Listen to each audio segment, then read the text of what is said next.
喺我最落魄、最兜踎嗰段時間，我最痛苦、最難過嘅日子，我甚至連10蚊去買包葉神甜都冇。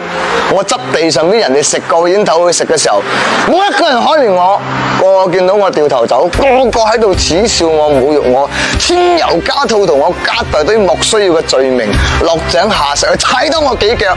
冇一個人可以令我變得更好，冇一個人向我伸出過手。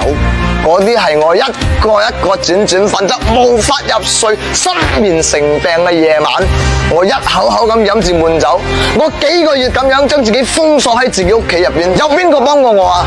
有邊個問過我啊？冇人幫我。親人嘅白眼，親戚嘅詛咒，同學嘅遠離，老表嘅疏遠，朋友嘅嘲笑，兄弟嘅出賣，一齊7、8年嘅人離開咗我，電話打唔通，拎起嘅電話根本唔知道打俾邊個，足足幾年啦，我嘅電話除咗運營商打俾我之外咧，從來都唔會響。係我自己硬生生咁捱過嚟嘅。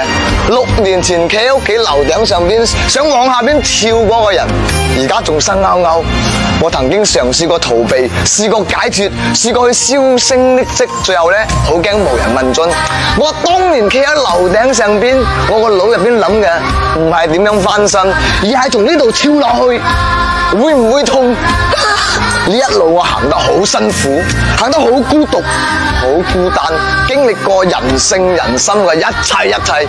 而家所有嘅傷痛，只要唔死一日，對於我嚟講都係擦傷，都係皮外傷。